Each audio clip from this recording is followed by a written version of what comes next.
All right. Everybody, I'd like to call this meeting to order. Thank y'all for your outpouring and all your support that everyone showed here. It's had a lot of positive feedback from everybody. So thank you all for being here. Go Fox. Chris. All right. And what's Richard said, I'd like to take this opportunity to approach you all. If I say the right thing and do the right thing, kind gracious to the family fans do all. Give us a many chance. Let's each home live again here one till God give us faith. We ask you to thank you for such a holy name. Amen. I have the pledge of allegiance. Pledge allegiance to the flag of the United States of America and to the republic for which it stands, one nation, under God, indivisible, with liberty and justice for all.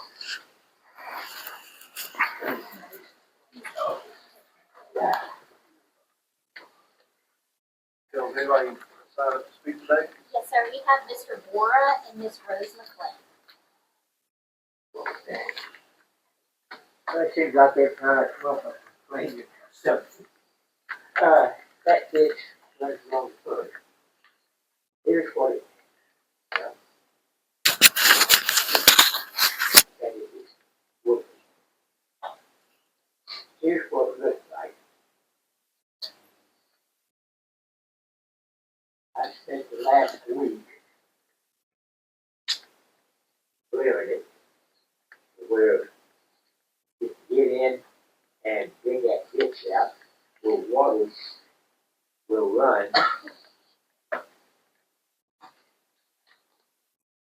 Takes a few minutes trying to get in ditch.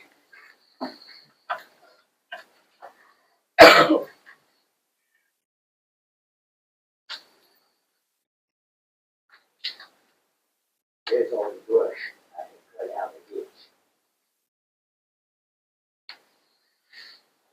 That's what it looks like now. Get in, clean that ditch.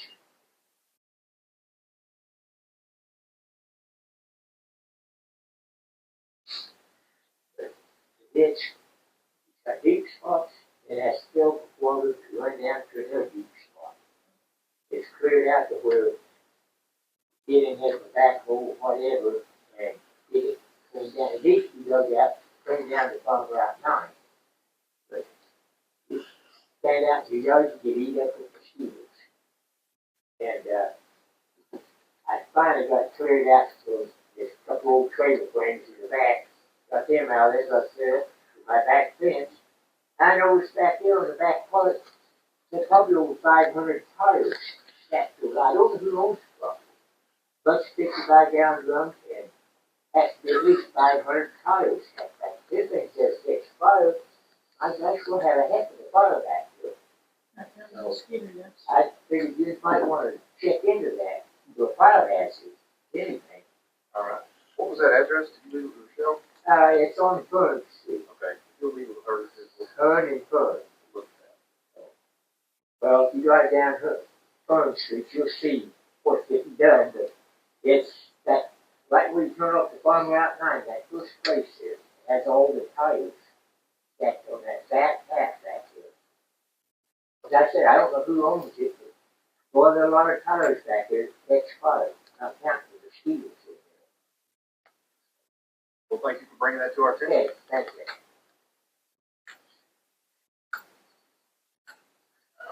Okay, thank you.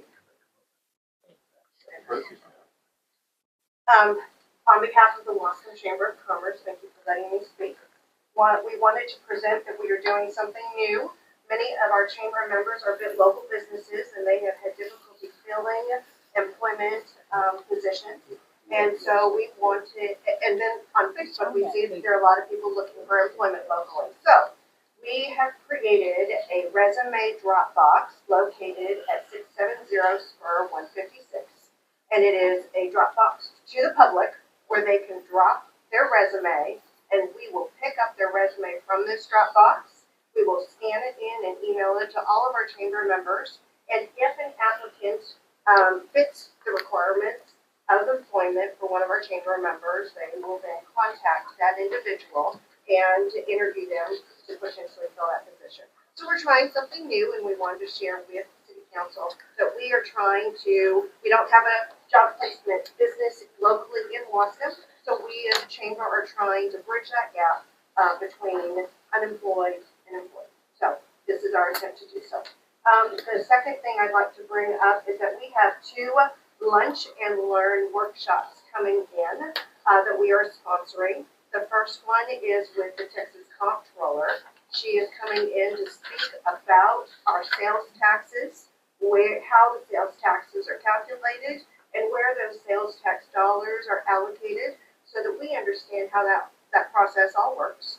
And then the second workshop is an economic development workshop about how we as a municipality, city, and Chamber of Commerce, how we can be more attractive to businesses, big businesses, to come into our town and bring more job opportunity and more revenue to our city. So we've got 2 workshops.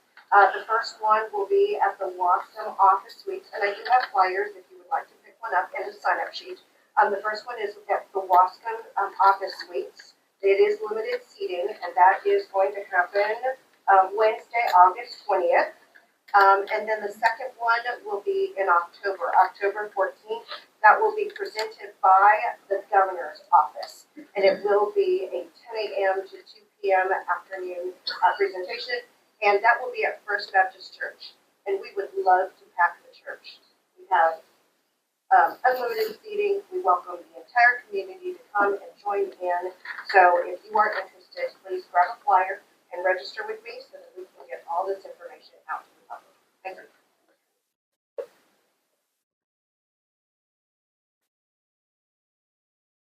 All right, we'd like to now have the monthly report presented by the police chief. Good afternoon, Council, Mayor, new members. This report is for the month of April 1st and the 30th. Washington Police Department received 5 reports of assault, made 3 arrests, we got 8 reports of burglary, we had 3 reports of CPS cases, we had 2 wrecks, we had 2 city ordinance violations. We had 6 criminal trespass reports. We had a total of 12 disturbances. We had 2 disorderly persons. We conducted 6 follow-up investigations. Currently, we actively investigate 3. We had 36 miscellaneous calls. We had 12 public service calls. We had 2 reported runaways. We had 1 report of a sexual assault. We had 10 suspicious vehicle calls. 14 person calls. We had 5 death reports. And 22 persons that we called about. We had 6 welfare checks, and we had a total of 69 traffic stops resulting in 38 citations.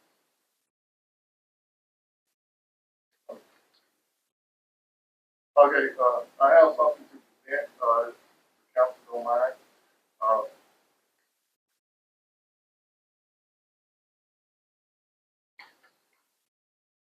I can get members of Wascom Chamber of Commerce and First Baptist Church of Wascom come up.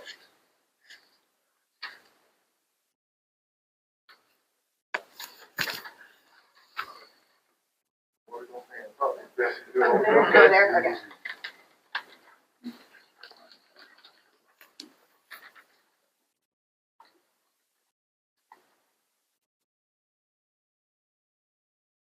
Excuse me. I just want to say, when I first came to Wascom, there were several people in the organization that reached out to us and my officers and asked us for about the from a public standpoint, they also supported the system. And speaking with the organization and people, one of our biggest needs came out with the best that our officers currently wore. While the best they had served its purpose and beneficial, but it was very uncomfortable and necessary, especially our female officers. Helps everybody with different body structures. In place of one size fit all. These 2 organizations took on themselves to create a fund to raise funds to get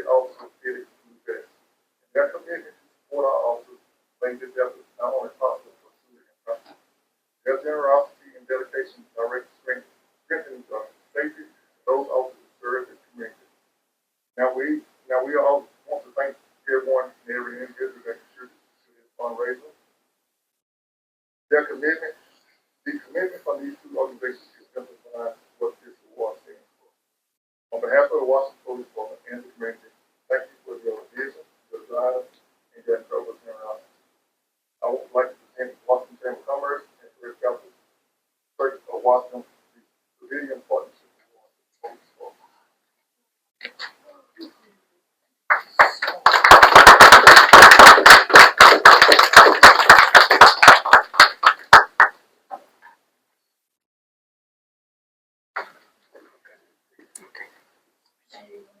Yes, sir.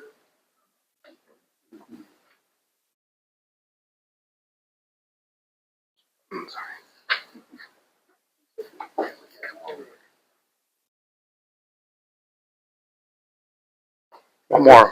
One more. There you go. And just to show you, these are two of the best. Excuse Free, me. you can buy. They'll get into our office with you and everybody. It gets well. It's not no buzzing in it when they sit down, it doesn't rise up to the plate. And then females, it's better designed for them.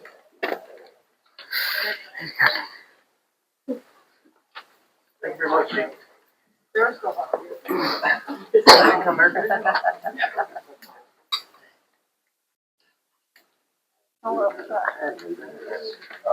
Casey, would you like to add that the monthly report? I'm sorry, for animal control, jumped out of line. Thank you. What's going on? For the month of April, I put out 10 door hangers, 7 was corrected, signed 4 construction permits, 1 mobile home permit, sent out 2 certified letters.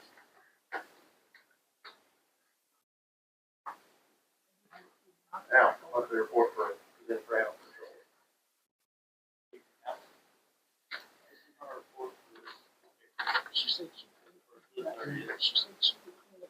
Auxiliary started out at 100% capacity and then 80% capacity.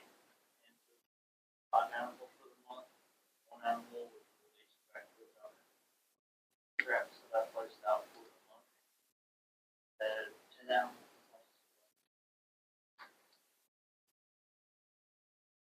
I hope this is also part of one escort. Provided 4 motors. On down the hard over 40 officer. I have a monthly report presented by Water and Sewer. Good evening, Council. Mayor.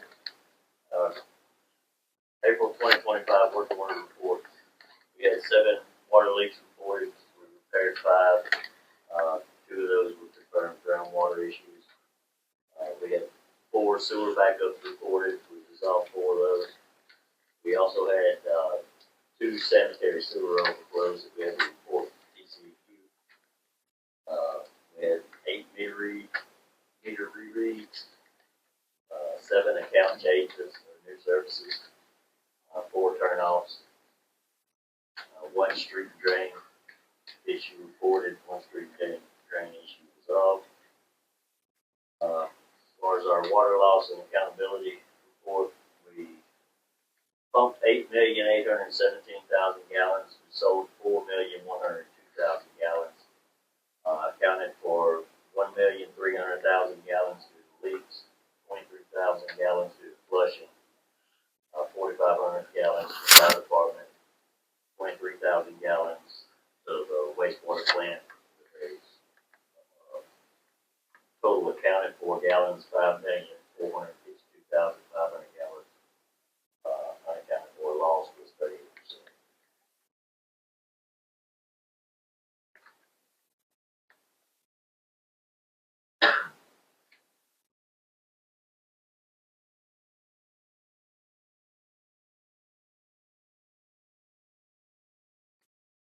Anyone like to make a motion to approve the meeting minutes of the previous meeting?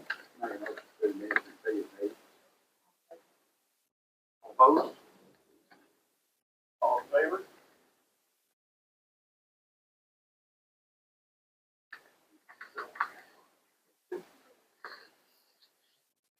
All right, now we'd like to Like to consider and take action on purchasing land adjacent to the water treatment plants. Can you please skip line item number 9? I'm sorry. That's okay. Oh, anyone like to make a motion to approve payment for current bills? Second. All in favor? All opposed?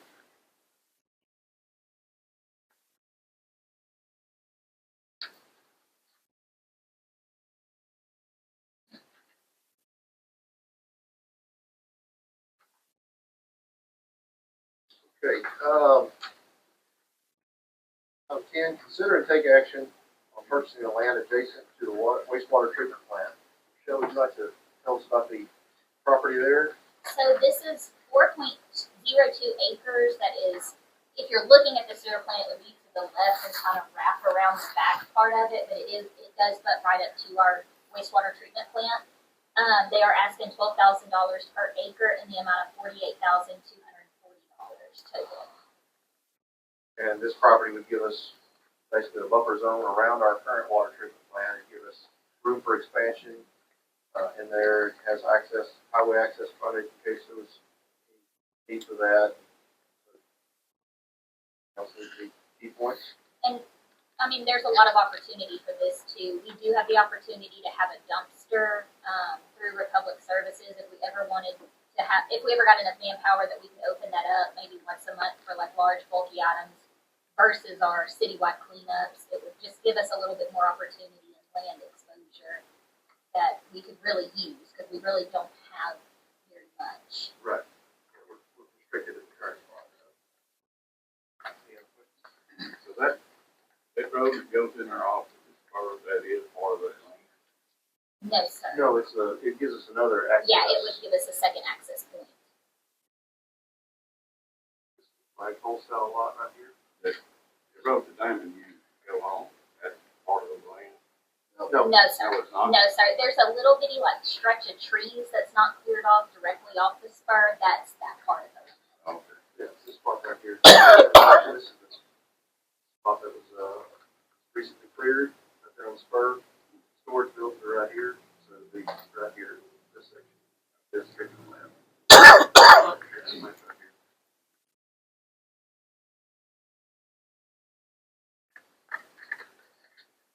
Do I have a motion to approve the purchase of this 4.02 acre tract adjacent to the wastewater treatment plant? I make a motion to purchase land adjacent to the wastewater treatment plant. Mr. Moore, could you please just state the amount that we would be purchasing it for? In the amount of $48,240. Have a second?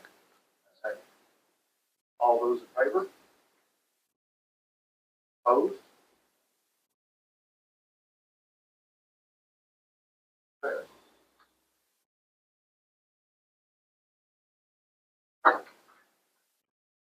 Now we'd like to consider and take action on awarding the FM9 North Sewer Project.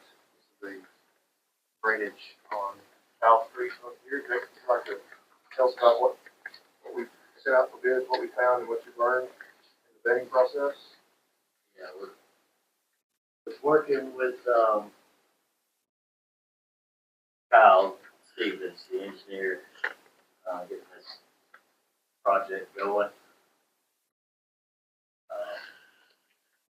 We received the permit from the Railroad Commission, we received the right-of-way approval from, TxDOT. And then we received an open bids. We got 2 bids that came in. One was, low bid was CDE Construction at $162,550. And then the second bid from John Wright Construction for the amount of $171,525.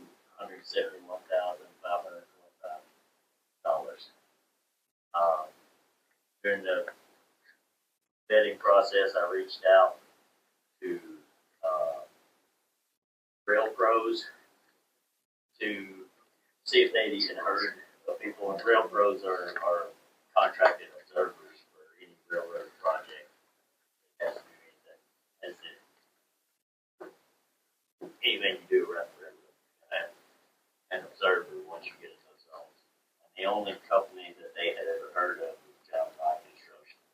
They had worked with them extensively.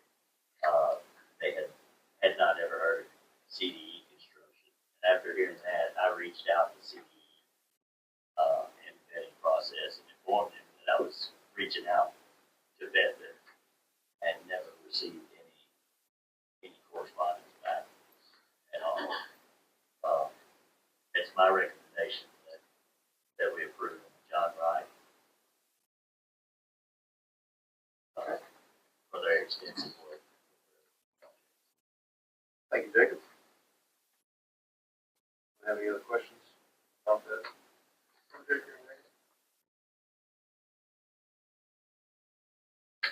time, can I get a motion to approve, take action on awarding the FM9 sewer project? Move to award the FM9 sewer project to John Wright Construction for the $171,525. Do I have a second? All those in favor? Opposed? Thank you very much.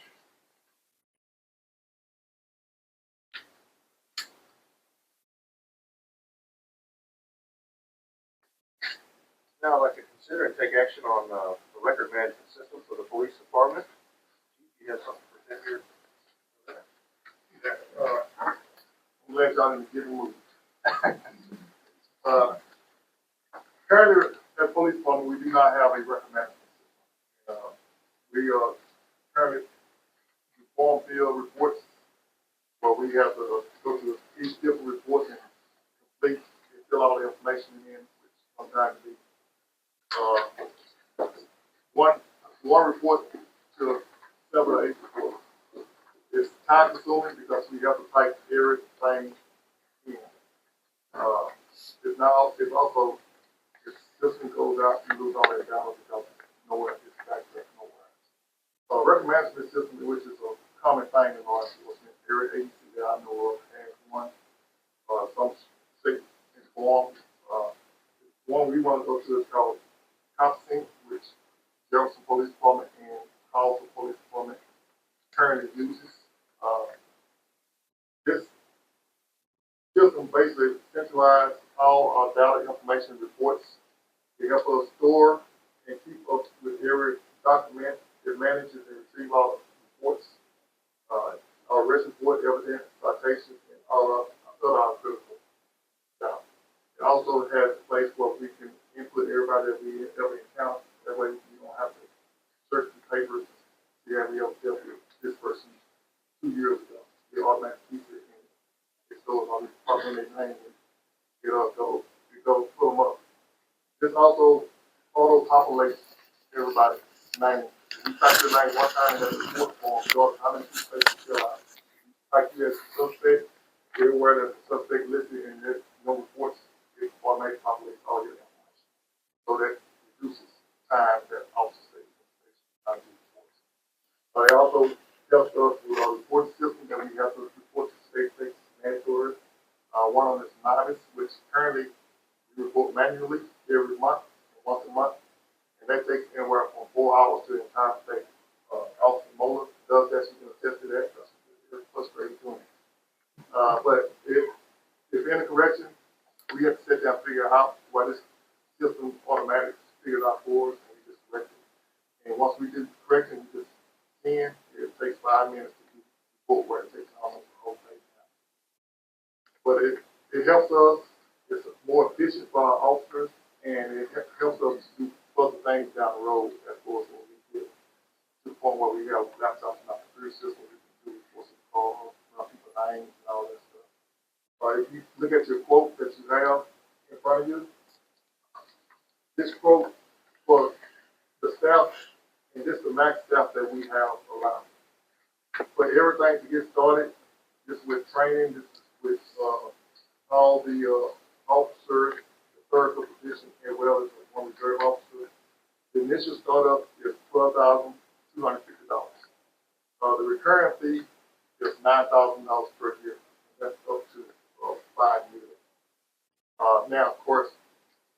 If we only have 4 officers on there instead of 5, it comes down. Because it goes per officer. Right now, this is at the max of what we have in manpower and everything that we have for personnel for police department. Now, we did budget the money for a automated system during the budget that was approved back in March. So the money to start, the initial startup, is there in the budget. Only thing we have to worry about is the recurring fees. That was pretty good. I'm here today asking y'all to, we need this system, for various reasons, which I can say their names, but it's just a necessity in today's time in law enforcement. Chief, did you, this is the cloud-based system? No. It's not cloud-based? No. Well, it's a cloud-based system, but it's not, but it's, once we get in there, they teach it, they manage it, they do all this stuff. It's just a system like any other system that you may use. Everybody has, in some shape or form, everybody has an automated system that they utilize for their office or for their work or whatever. That's part of it. Yeah, and does it eliminate the need for the servers that we're using? No, they don't have anything to do with that. Yeah, it's just a system where we can do our reports. We can document everything from race reports, offense reports, to incident reports, to report the system, to everything. It helps us keep up with everything. Also, when we get audited, we can pull, just like whatever we need, we pull it up for the office without us going through papers, trying to find it. Currently, how we do now. So we keep, now that lesson, so well, your results, the monthly reports, I'll also currently do a paperwork on their daily activities, which you talking about 3 to 4 officers that do paperwork every day. For 30 days, we use a stack of paper every month at least, just on the course, so I can get down the monthly report. This right here, all we gotta do is type in what we need, it shows the period, and once we take it, so we have all the information I give you, instead of 200 sheets of paper, we have 1 sheet of paper. So it will reduce the paper cost. Very good. This is not tied to the body camera or anything? No, this is separate, this is just on, It's data management. yeah, this data management system. I make a motion that we approve option, or I'm going for a total contract of $48,250. Second? Second. All in favor? All opposed?